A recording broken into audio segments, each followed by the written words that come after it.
di ko gërëm à titre personnel man maay coordinateur non inscrit yi ci ñaari weer yi mois de juin ak mois de juillet ndax xam ngeen ni non inscrit yi duñu groupe waaye dañuy am coordinateur tournant te li xew nii ñun non inscrit yi ak conférence de presse bi ak lu nar a xew ñun non inscrit yi ak groupe Takku Wallu ñoo ko ànd nas ko xalaat ko préparer ko waajal ko di ci wéy ensemble. À ce titre ma wax ni à titre personnel damay remercier d'abord féliciter Abdou Mbow ci taxawaay ba mu am bés boobu ndax bu amoon beneen taxawaay dellu ginnaaw dellu place am jàpp ni que président de l'Assemblée nationale bi nga xam ne dafa def forcing ba pare ñëw ak esprit dictatorial ko nangu woon mbir mi day jàll daf ko njëkk a def nag ñun ñëpp ñu toog xaw a seet mooy jour bu mu ñëwee jour ñu koy installé ki nekk président de séance man taxaw naa di def appel au règlement ba sond faale wuñ ñu mbokk yi dama bëgg ñun ñëpp sénégalais ñu xam ne li ñuy wax tey ak li ñu dajale fii tey ngeen xàmme fi ay kanam yoo xam ne néew na lu ngi leen di gis ensemble lu caaginu rek def politique politicienne wala am lu ñu naqari ci assemblée nationale ci benn jotaay rek ñu bugg ko fajee ay conférence de presse déedéet li xale yi étudiants yi di wax l'heure est grave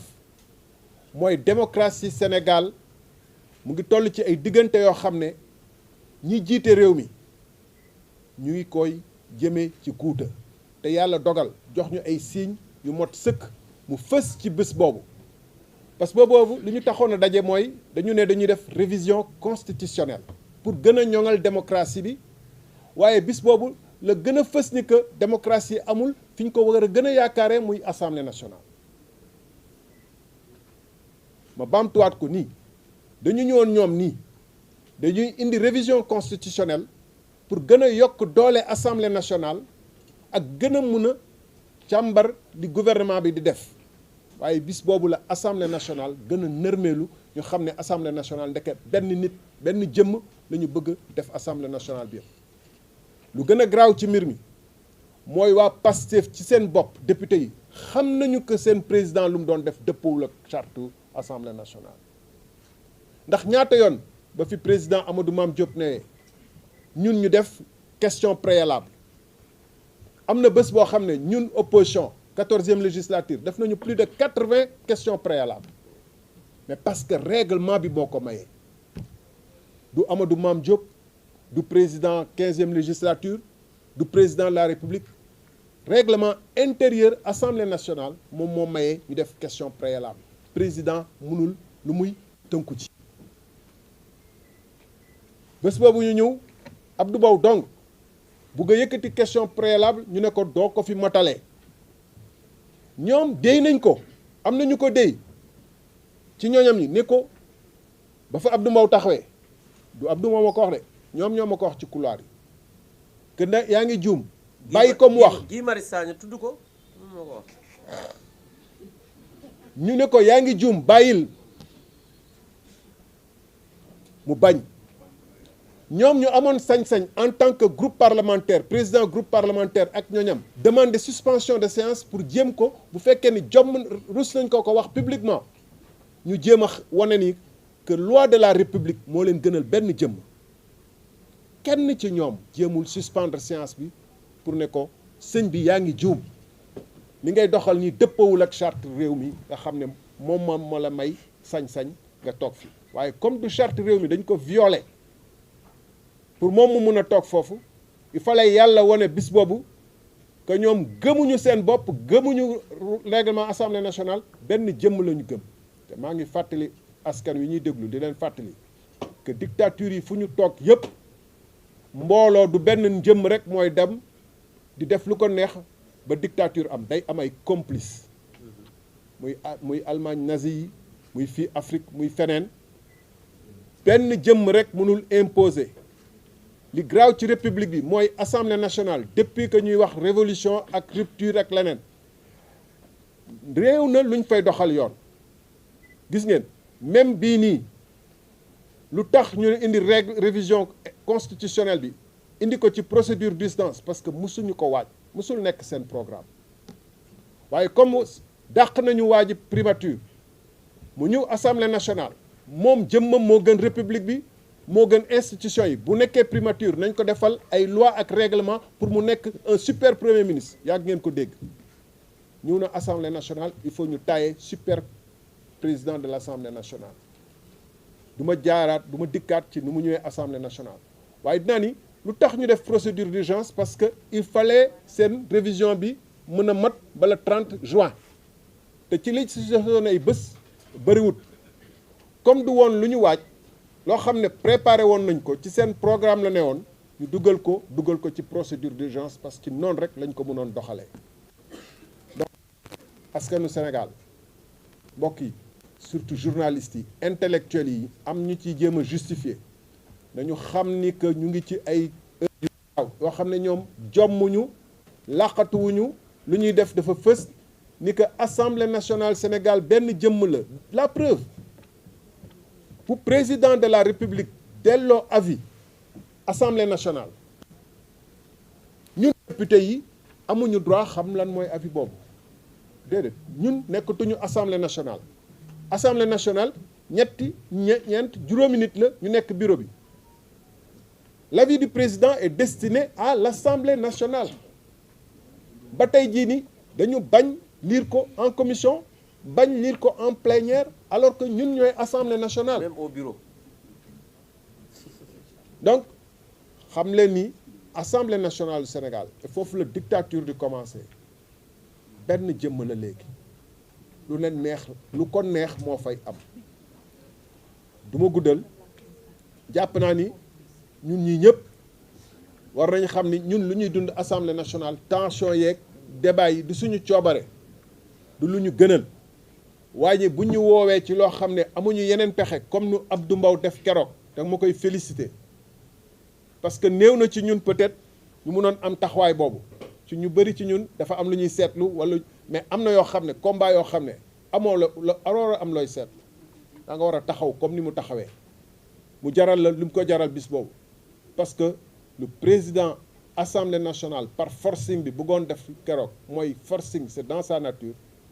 warul woon jàll te heureusement mu am ci taxawaay boobu li ci des nag mooy dama jàpp ni au-delà de la société mi ñuy waxal société sénégalaise société civile am na ay responsabilités yoo xam ne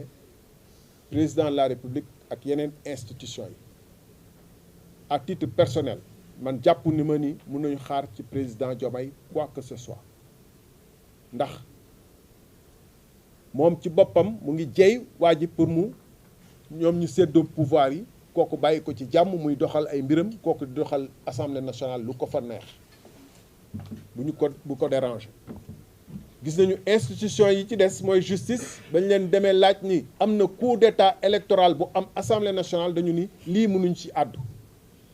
donc société sénégalaise bi ñoom ñoo war a seet càmbar xool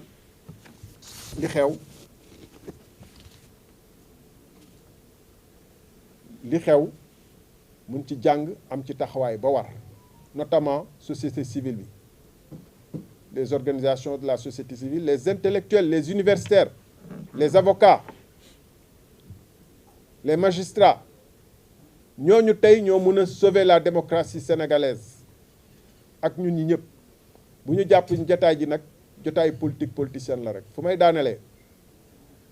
gis ngeen waxoon nañu ni que premier ministre bu ñu limogé